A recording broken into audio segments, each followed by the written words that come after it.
میری ساس نے طلاق کے کاغذ پکڑا کر مجھے گھر سے نکال دیا۔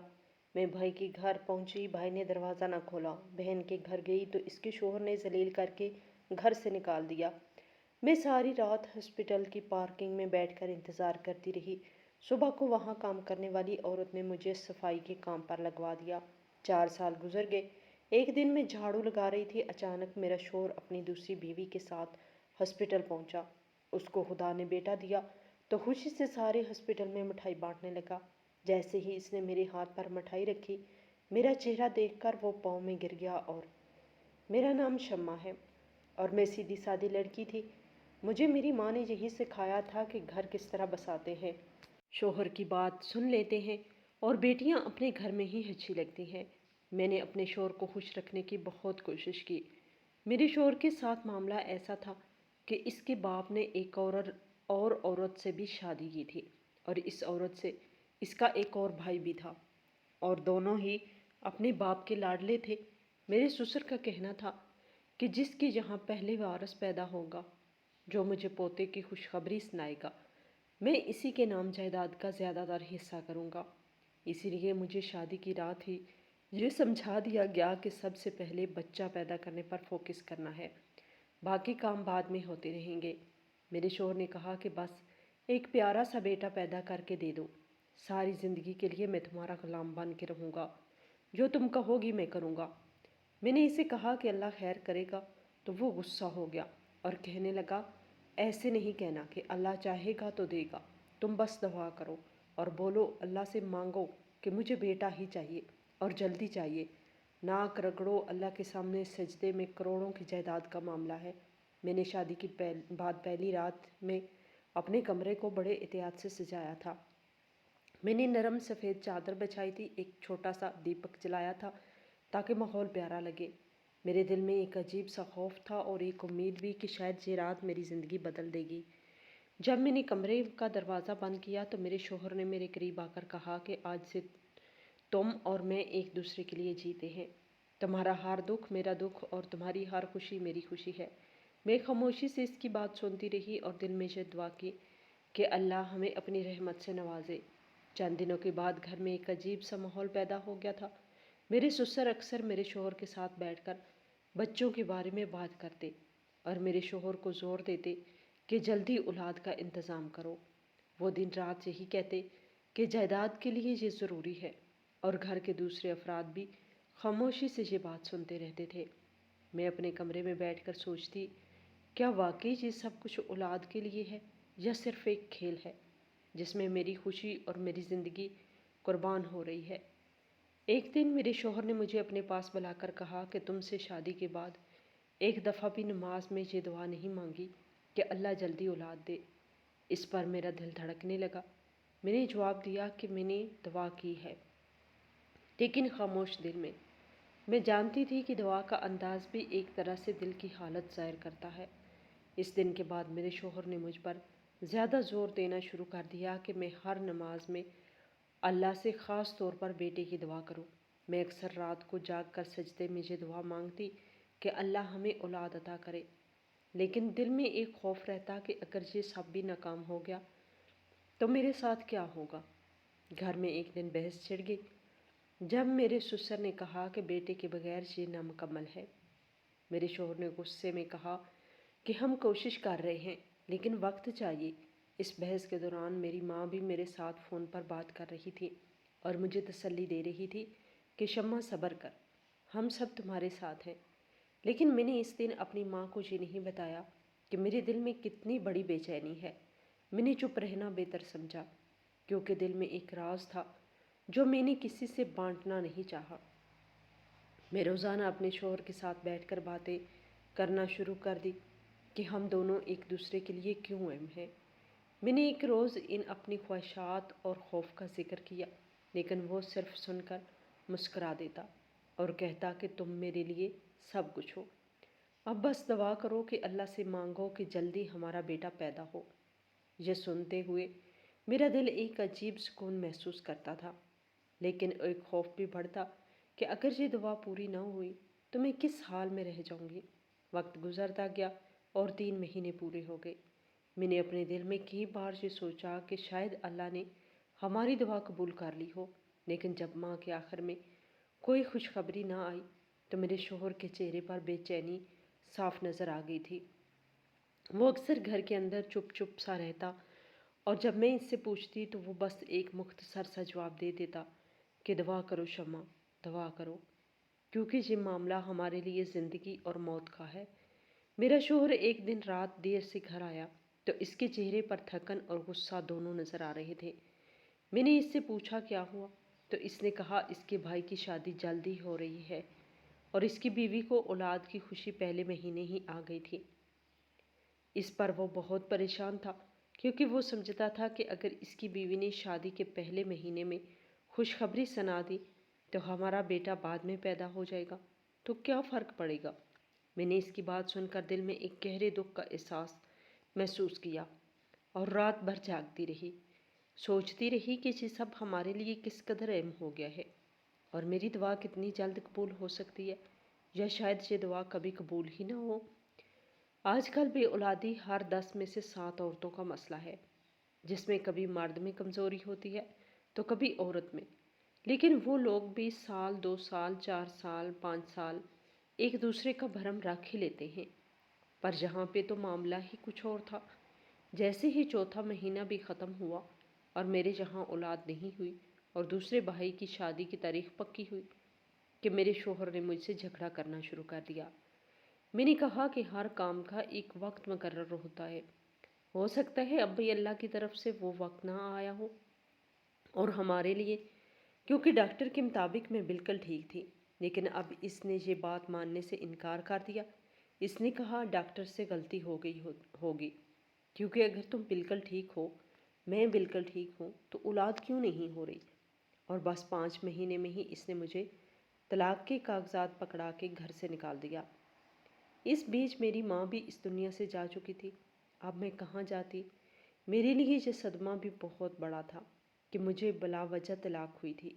اس طلاق کی کوئی وجہ نہیں تھی، نہ میں نے بدتمیزی کی تھی، نہ میں زبان دراز عورت تھی، نہ میں خود سر تھی، نہ میں بد کردار تھی، نہ میں بے وفا تھی۔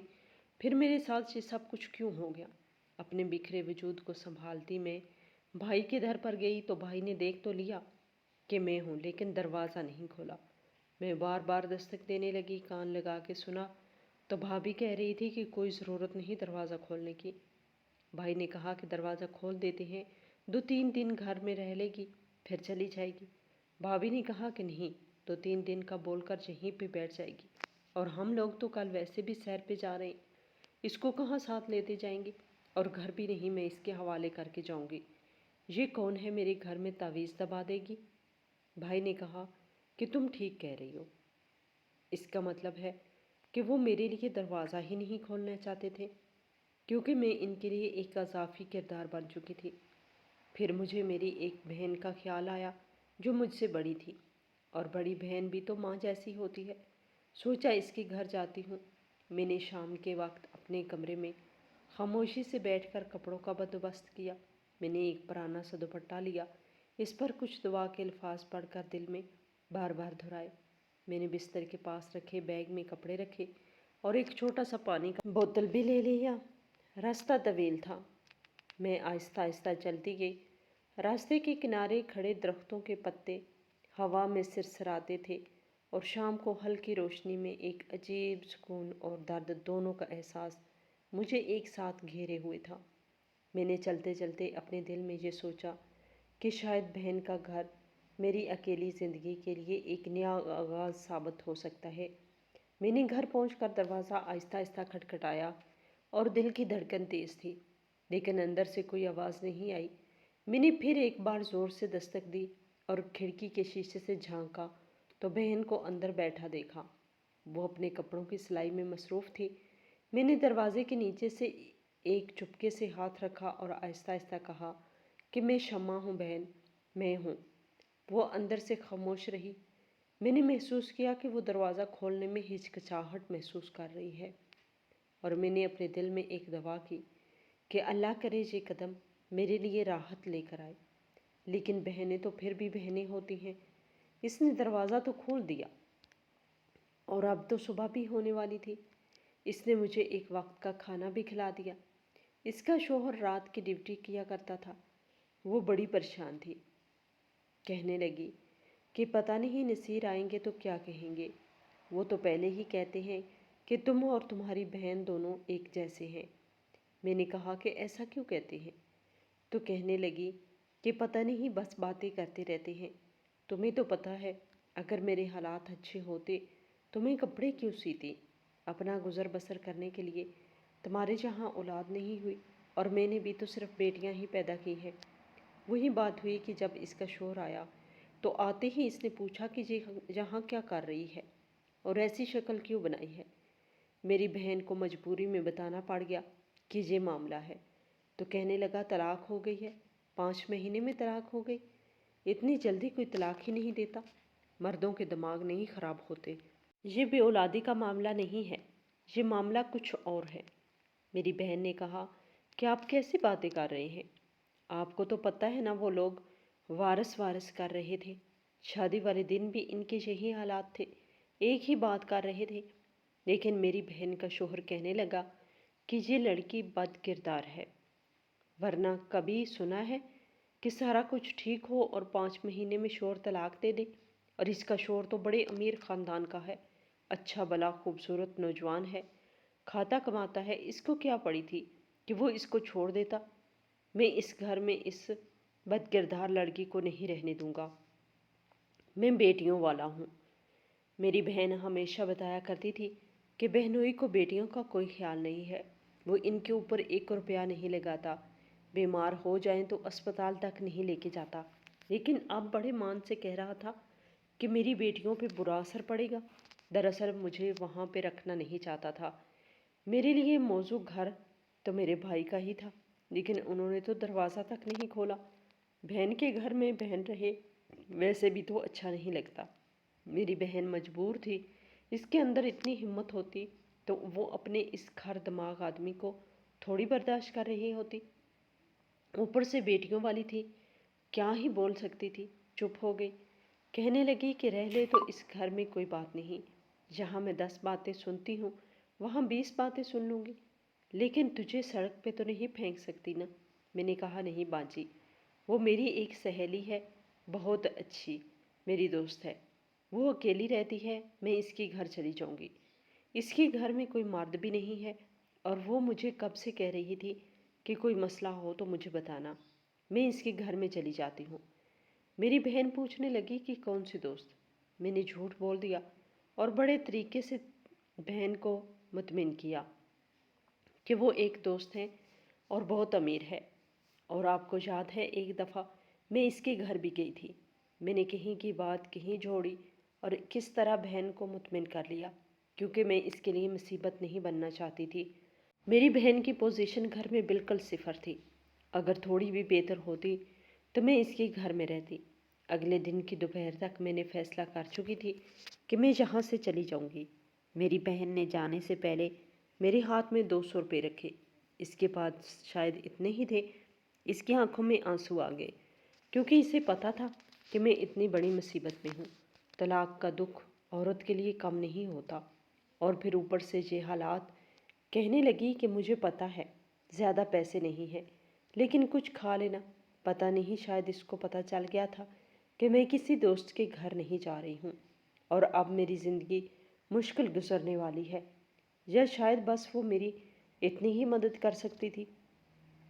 چلتے پھرتے میں ادھر ادھر چلنے لگی، کبھی کسی جگہ بیٹھ جاتی، کبھی کسی دکان کے پاس جا کے کھڑی ہو جاتی، کبھی لوگوں کو دیکھتی، کبھی روتی، کبھی آنسو چھپاتی، کبھی آنسو صاف کرتی، کبھی اپنے نصیب پہ ہنستی کہ میرے ساتھ کیا ہو رہا ہے اور کیوں ہو رہا ہے میرے ساتھ، میرا کیا قصور تھا۔ پھر مجھے اسپتال نظر آیا جہاں پر میرا شوہر مجھے اکثر لے کے جاتا تھا، اور میں یہ دیکھتی رہتی تھی کہ مریضوں کے ساتھ آئے ہوئے لوگ یہاں پر بیٹھے ہوتے ہیں، کوئی سو رہا ہوتا ہے، کوئی اپنے کام میں لگا ہوتا ہے، کوئی ان کو نہیں پوچھتا۔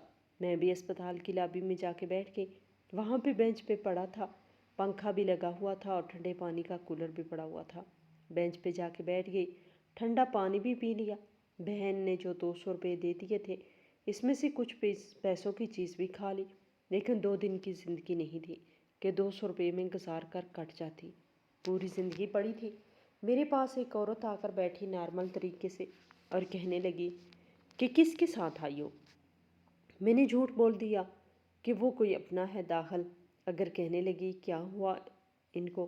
میں نے کہا طبیعت زیادہ خراب ہے۔ انہوں نے کہا کہ اللہ آسانی کرے گا۔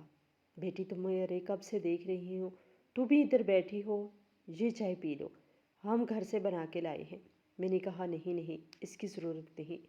وہ کہنے لگی پی لو بیٹا، یہاں پر سبھی مجبور ہوتے ہیں، کوئی بھی اسپتال خوشی سے نہیں آتا۔ میں بھی تمہارے لیے دعا کروں گی۔ میں نے کہا کہ آپ ضرور میرے لیے دعا کیجیے گا کہ میرے لیے آسانی ہو جائے۔ رات ہو گئی اور اگلی صبح کا سورج دھیرے دھیرے اپنی روشنی پھیلانے لگا۔ میں اسپتال کی لابی میں اکیلی بیٹھی تھی۔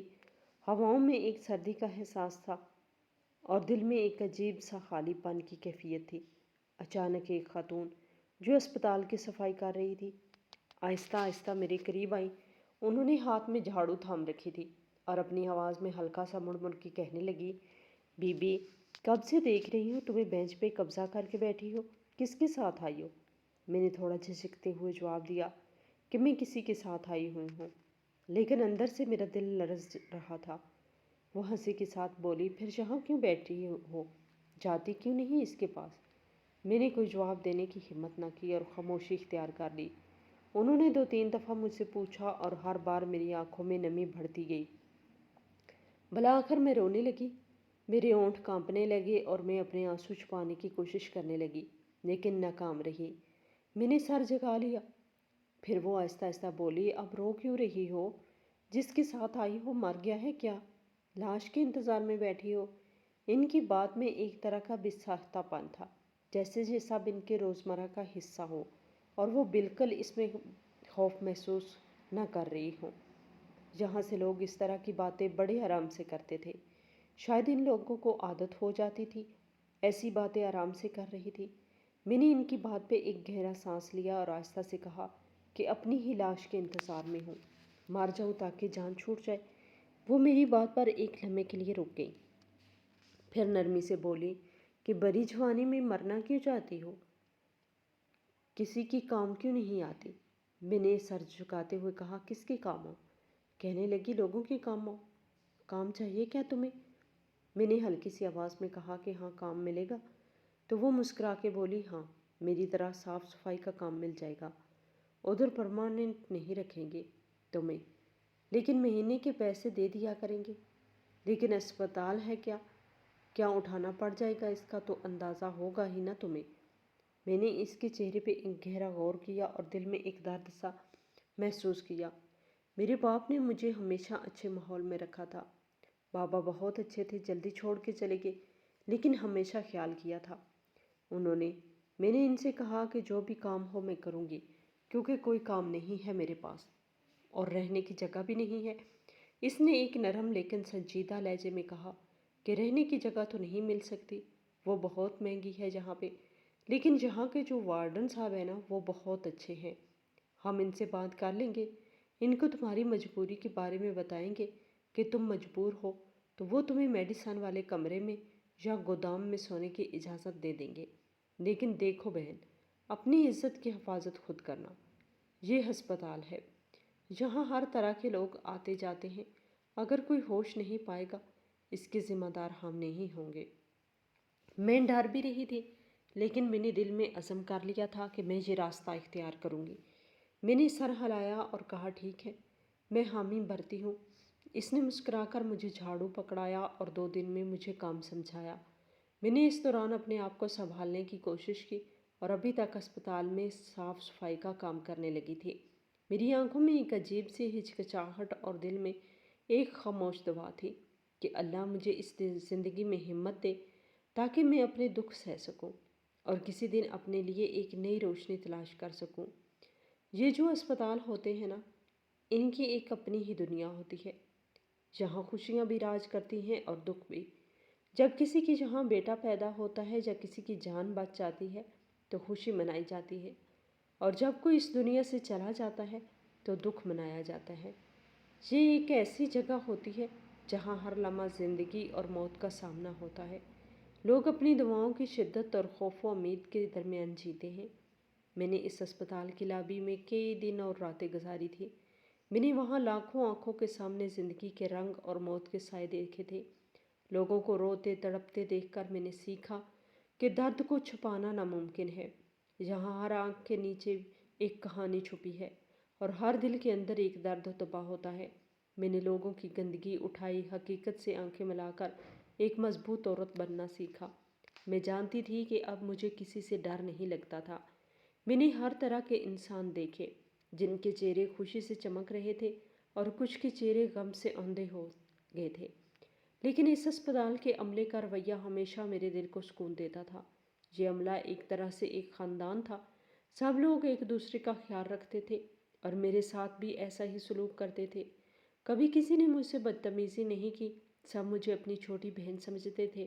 میں بھی ان کے درمیان ایک طرح سے اپنے دکھ کے بوجھ کو بانٹ لیتی تھی۔ وقت کہاں کسی کے لیے رکتا ہے، میرے لیے بھی نہیں رکا۔ 4 سال گزر گئے۔ اس بیچ میں نے اپنی زندگی کو ایک نیا رخ دے دیا۔ میں نے 2-3 دفعہ اپنی بہن سے ملنے کی کوشش کی، لیکن چوری چوری، تاکہ اس کے شوہر کو پتہ نہ چلے۔ وہ بھی کبھی کبھار ملتی، لیکن بھائی کے گھر بالکل نہیں گئی، کیونکہ بھائی نے دروازہ تک نہیں کھولا تھا۔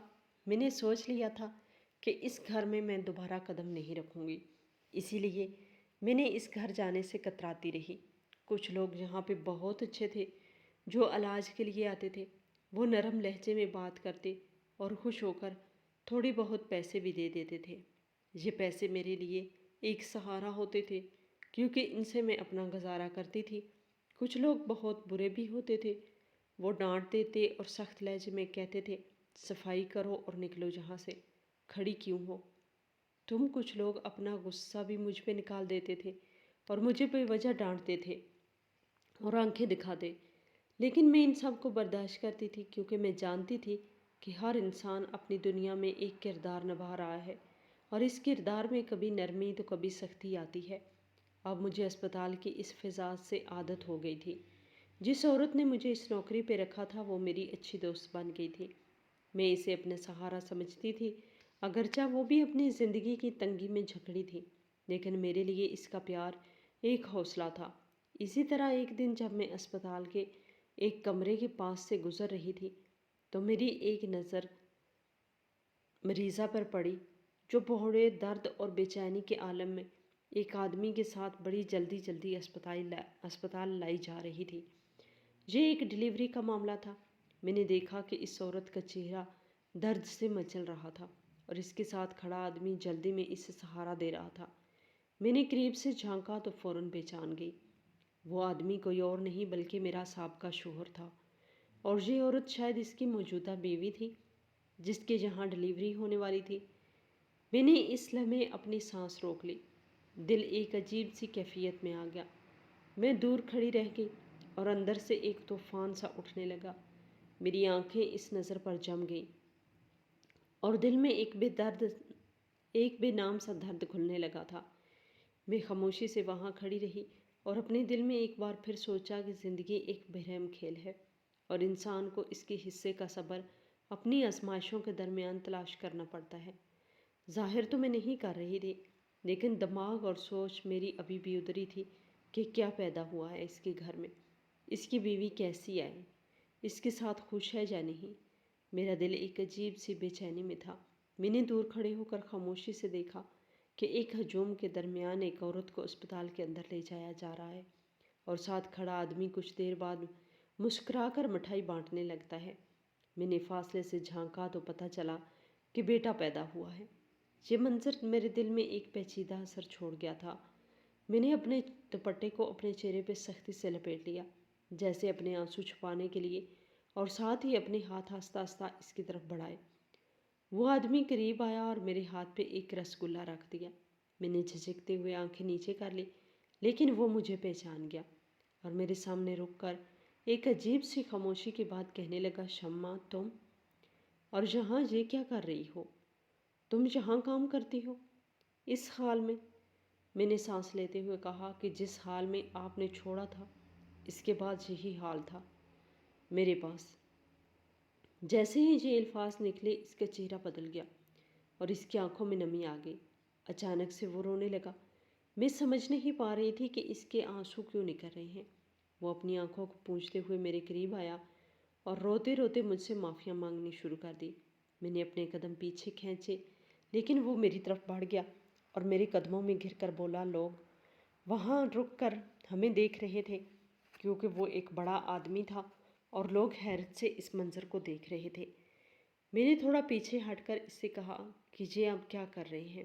وہ آہستہ سے بولا، معاف کر دو مجھے، میں نے تمہارے ساتھ بہت برا کیا، اسی کی سزا ملی ہے مجھے۔ میں نے اس کے چہرے کو غور سے دیکھا اور دھیرے سے کہا کہ کیا سزا ملی ہے؟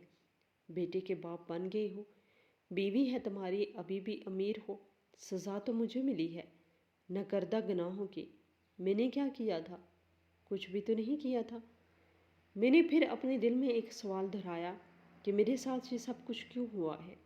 اس نے تھوڑی دیر خاموشی اختیار کی اور پھر دھیرے سے کہا، تم میرے ساتھ چلو۔ میں نے فوراً سر ہلا کر انکار کیا، کہا کہ نہیں جاؤں گی تمہارے ساتھ، میرا تم سے رشتہ ہی کیا ہے؟ وہ ایک گہری سانس لیتے ہوئے بولا، انسانیت کا رشتہ تو ہے نا، ساتھ چلو میرے لیے۔ میں نے اس کی بات کو نظر انداز کرتے ہوئے فاصلے پہ کھڑی رہنا پسند کیا، لیکن وہ اصرار کرتا رہا۔ آخر کار میں ہمت ہار کر اس کے ساتھ چلنے لگتی ہوں۔ وہ مجھے ایک قریب کے کیفے میں لے آیا جہاں ایک ہلکی روشنی اور خوشگوار ماحول تھا۔ اس نے میز پہ بیٹھتے ہی میرے لیے چائے اور کچھ ناشتہ منگوایا اور دھیرے سے کہا، بہت کمزور ہو گئی ہو۔ میں نے ایک لمحے کے لیے چائے کو دیکھا اور دھیرے سے کہا، کمزور لگ رہی ہوں گی لیکن ویسے میں بہت مضبوط ہو گئی ہوں اور اب مجھے کسی کا ڈر نہیں لگتا۔ میں نے دل میں ایک اطمینان بھری سوچ کے ساتھ کہا کہ مجھے پتہ چل گیا کہ ہم اکیلے آتے ہیں اس دنیا میں اور ہم نے اکیلے ہی جانا ہوتا ہے۔ پتہ نہیں انسان یہ بات بھول کیوں جاتا ہے اور رشتوں میں بندھ کر اپنا سکون کیوں برباد کر لیتا ہے۔ اس نے کہا کہ مجھے اولاد کی بہت جلدی تھی۔ اس کی بات میں ایک عجیب سی ہچکچاہٹ اور پچھتاوے کا رنگ تھا۔ میں نے غور سے اس کے چہرے کو دیکھا اور کچھ دیر خاموش رہا، پھر دھیرے سے بولا، میرے بھائی نے شادی کا اعلان کر دیا تھا۔ اس کی آواز میں ایک عاجزی تھی، گویا وہ اپنی کہانی کا بوجھ سہ رہا ہو۔ اس نے آگے کہا کہ اس کی شادی کے 10 دن بعد میں نے بھی ایک لڑکی سے شادی کر لی۔ یہ سن کر میرے دل میں ایک ہلکی سی الجھن پیدا ہوئی، لیکن میں خاموش رہی۔ اس نے کہا کہ میں نے اس شادی میں جلدی کی تھی، اس کے بارے میں کچھ پتہ نہیں کروایا تھا کہ وہ کون ہے۔ میں نے اپنے اندر سوال اٹھائے کہ کیوں اس نے یہ راز رکھا، لیکن اس نے تسلیم کیا کہ وہ اس بارے میں سوچ بھی نہیں پایا۔ وہ کہنے لگا کہ اس نے شادی کے پہلے مہینے میں ہی اولاد کی خوشخبری سن لی اور یہ بھی پتہ چلا کہ بیٹا ہی ہونے والا ہے۔ میں نے اس کی بات کو غور سے سنا۔ وہ ایک لمحے کے لیے رک گیا، پھر مسکراتے ہوئے کہا کہ میں خوشی سے نہال تھا۔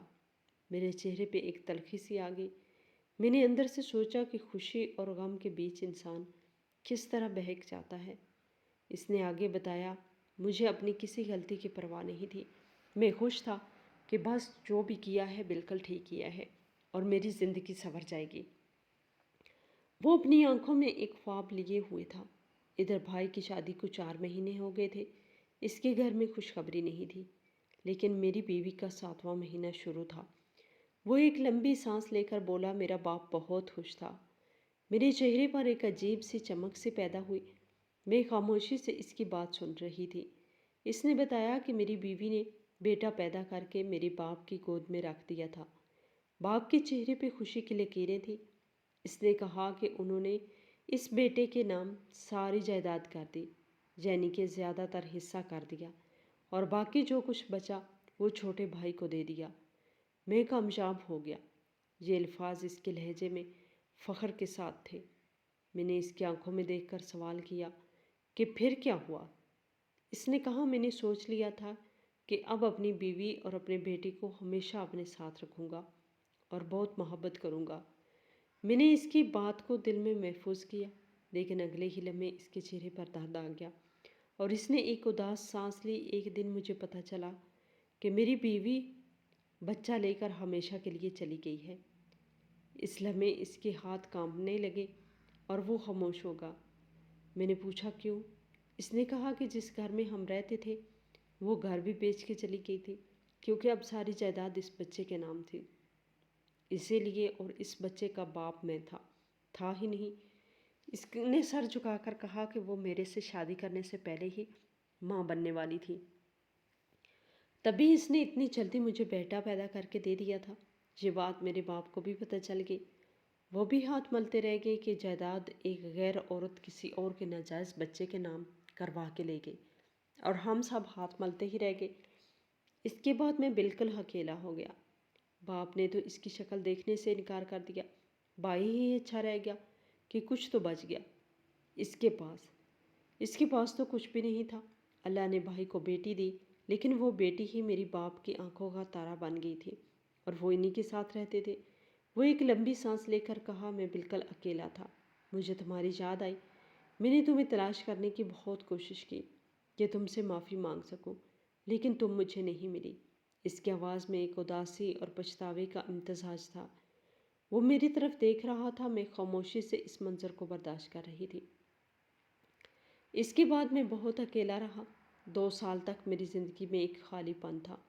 ہر صبح ایک جیسی لگتی تھی، ہر رات ایک جیسی اداسی لے کے آتی تھی۔ میں اپنے کمرے میں بیٹھا رہتا اور اپنی سوچوں میں کھویا رہتا تھا۔ یہ 2 سال گزرے، لیکن دل کے اندر ایک خالی جگہ کبھی نہیں بھری تھی۔ میں جانتا تھا کہ وقت گزرنے سے غم کم نہیں ہوتا، مگر انسان کی ہمت ختم ہو جاتی ہے۔ ایک دن میں نے اپنی ہمت کو اکٹھا کیا اور فیصلہ کر لیا کہ اب میں اپنی زندگی کا نیا آغاز کروں گا۔ میں نے ایک یتیم لڑکی سے شادی کر لی، وہ بھی تمہاری طرح بہت صابر اور نیک عورت تھی۔ اس کی آنکھوں میں ایک پاکیزگی تھی اور چہرے پہ ایک سکون کا عکس تھا۔ وہ ایک عام سی لیکن دل کی گہرائی میں روشن شخصیت کی حامل تھی۔ میں نے اس کے بارے میں جانا کہ اس کے ماں باپ نہیں ہے اور وہ خود ایک اکیلی لڑکی ہے، لیکن اس کے اندر ایک طاقت تھی جو میرے دل کو چھو گئی۔ میں نے دل ہی دل میں سوچا کہ شاید اللہ تعالیٰ نے اسے میرے نصیب میں اس لیے بھیجا ہے کہ میں پھر سے اپنی زندگی میں خوشی تلاش کر سکوں۔ میں نے اس سے محبت کرنا شروع کر دی اور اس نے بھی میرے دل کو قبول کر لیا۔ شادی کے بعد وقت دھیرے دھیرے بدلنے لگا۔ میں نے محسوس کیا کہ گھر میں ایک نیا سکون اور خوشبو آ گئی ہے۔ ہم دونوں نے ایک دوسرے کے دکھ بانٹے اور ایک دوسرے کا سہارا بننے کی کوشش کی۔ 1 سال کے بعد اس کے پیٹ میں خوشی کا ایک نیا چراغ جلا۔ میں نے محسوس کیا کہ میرے دل میں ایک نئی امید پیدا ہو گئی ہے، اور پھر اس دن کا انتظار ختم ہوا جب مجھے اس سے بیٹا پیدا ہوا۔ میں بہت خوش تھا۔ میں نے دل سے دعا کی کہ یہ بچہ صحت مند ہو اور اس کے نصیب میں خوشیاں ہوں۔ میری بیوی بھی خوش تھی، اس کے چہرے پہ ایک ماں کی محبت کے اثرات واضح تھے۔ میں نے محسوس کیا کہ ہماری زندگی ایک نیا رنگ اختیار کر چکی ہے۔ میں نے دل میں یہ عہد کیا کہ میں اس بیٹے کے لیے سب کچھ کروں گا اور اسے دنیا کی ہر خوشی دوں گا۔ میں نے اپنے دل میں ایک گہرے سکون کے ساتھ کہا کہ یہ سب کچھ اللہ کی رحمت سے میں نے تمہیں پالا ہے۔ میں نے اپنے دل میں خوشی محسوس کی، لیکن اچانک اس کے بعد ایک دن اس نے میرے سامنے بیٹھ کر ایک لمبی سانس کے ساتھ کہا کہ مجھے یہ سب کچھ کیوں بتا رہے ہو؟ میں نے حیرانگی سے اس کی طرف دیکھا تو اس نے دھیرے سے کہا، معاف کر دو مجھے، کیونکہ میری سزا ابھی تک ختم نہیں ہوئی۔ اس کے لہجے میں ایک عجیب سی جھنجھلاہٹ اور پچھتاوے کا رنگ تھا۔ میں نے پوچھا، کیا مطلب؟ اب تو بیٹا پیدا ہو گیا، تمہیں اولاد مل گئی، اب کیوں خوش نہیں ہو؟ اس نے سر جھکا کر کہا کہ چونکہ بیٹا معذور پیدا ہوا ہے، ساری زندگی اس کا سہارا بننا پڑے گا، پھر بھی میں خوش ہوں۔ اس نے کہا کہ میں مٹھائی بانٹ رہا ہوں کیونکہ یہ میری پہلی اولاد ہے، لیکن شاید ابھی تک تمہاری بد دعاؤں نے میرا پیچھا نہیں چھوڑا۔ مجھے معاف کر دو، نہیں تو میرے اس بیٹے کے ساتھ کچھ اور برا ہو جائے گا۔ یہ سن کر میرے دل میں ایک عجیب سی ہچکچاہٹ پیدا ہوئی۔ میں نے دھیرے سے کہا، ٹھیک ہے، میں نے تو معاف کر دیا۔ وہ میری بات پر کچھ دیر خاموش رہا، پھر بولا، مجھے اپنی مدد کرنے کا موقع دو۔ میں نے سخت لہجے میں کہا، مجھے تمہاری کوئی مدد قبول نہیں۔ اس نے دھیرے سے کہا، اسی بچے کی ماں بن جاؤ، میرے گھر پہ کام کرو، اس کام سے تو بہتر ہے میں نے سر ہلا کر انکار کیا۔ کبھی بھی تمہارے گھر پہ کام نہیں کروں گی میں، یہ ممکن نہیں ہے۔ اس نے تھوڑا مایوس سا نظارہ کیا اور پھر مجھے اسپتال چھوڑ دیا۔ میں نے اس دن اپنے دل میں فیصلہ کیا کہ میں اپنی زندگی اپنی طاقت سے جیتوں گی۔ میں نے واقعی اسے معاف کر دیا تھا اور دل سے اس بات کو قبول کر لیا کہ زندگی میں دکھ اور صبر دونوں کا حصہ ہوتا ہے۔ اس کی بیوی بھی ایک اچھی خاتون تھی اور وہ بیٹا بیچارہ معذور تھا، ایسا معذور کہ ساری زندگی اس کے سارے کام خود ہی کرنے پڑتے تھے۔ میں نے سوچا ماں باپ کے لیے اس سے بڑی اور کیا سزا اور مشکل ہو سکتی ہے۔ اسی لیے میں نے اللہ سے دعا کی کہ اس کے نصیب میں اور کوئی مصیبت نہ لکھی ہو، اور اپنا دل صاف کر لیا۔ ایک دن میرا سابقہ شوہر ایک آدمی کو لے کر میرے پاس آیا۔ اس کی آنکھوں میں ایک عاجزی تھی اور اس کے چہرے پہ ایک بے بسی تھی۔ اس نے کہا آ کر مجھے بتایا کہ یہ میرا دوست ہے۔ اس کی پہلی شادی ہوئی تھی، لیکن اس کی بیوی اس دنیا سے چلی گئی ہے اور اس کا ایک معصوم بیٹا ہے۔ یہ شادی کرنا چاہتا ہے، تو مجھ سے شادی کر لو، تجھے گھر مل جائے گا اور اس کے بچوں کو ماں مل جائے گی۔ میں نے ایک لمحے کے لیے سوچا کہ ایسا کیوں کہہ رہا ہے۔ میں نے اس کے چہرے پر غور کیا۔ میں نے سوچا کہ عورت مرد کے بغیر کچھ نہیں ہوتی۔ میں نے دل میں فیصلہ کر لیا کہ اگر میں شادی کر لوں گی تو میرا گھر بھی بس جائے گا، میں ایک محفوظ زندگی گزار سکوں گی۔ میں نے اس پر رضامندی دے دی۔ میرے سابقہ شوہر نے ہی میرے موجودہ شوہر کے ساتھ میرا نکاح کروایا، سب خرچہ بھی اٹھایا، کیونکہ یہ اس کا دوست تھا اور اس کو میں نے شاید اپنی شادی میں بھی دیکھا ہوا تھا۔ اس دن میری زندگی ایک نئے موڑ پہ آ گئی۔ میں اپنے گھر میں واپس آ گئی، ایک گھر جہاں میرا اپنا حق تھا اور ایک جگہ جہاں میں سکون محسوس کرتی تھی۔ اور جو میرے شوہر کی اولاد تھی، جو اس کا بیٹا تھا، وہ اب جب بولنے لگا ہے تو مجھے ماں ہی کہتا ہے، تو میرے دل میں ایک گہری خوشی کی لہر دوڑ جاتی ہے۔ میں خود بھی ماں بننے والی ہوں۔ زندگی نے اٹھا اٹھا کے مارا، مجھے بہت تجربے دیے، بہت دکھ دیے، لیکن یہ شکر ہے کہ بالآخر سب کچھ ٹھیک ہو گیا۔ میں نے دل میں ایک بار پھر اللہ کا شکر ادا کیا اور اپنے دل کو سکون دیا۔ یہ کہانی میرے لیے ایک سبق تھی کہ صبر اور معافی کی طاقت انسان کو ایک نئی روشنی دے سکتی ہے، اور میں نے اپنی زندگی کو ایک نئے آغاز کی طرف بڑھتے ہوئے پایا۔ بس یہی زندگی ہے، انسان کچھ نہیں کر سکتا۔ کبھی کبھی ایسا لگتا ہے بالکل بے پاس ہے، جو لکھا ہوا ہے قسمت میں اس نے برداشت کرنا ہے، لیکن اس بات سے زیادہ خوشی اور سکون ملتا ہے کہ جو کسی کے ساتھ برا کرتا ہے اس کے ساتھ برا ہوتا ہے اور سب کو انصاف ملتا ہے۔ اللہ سب کے ساتھ انصاف کرتا ہے۔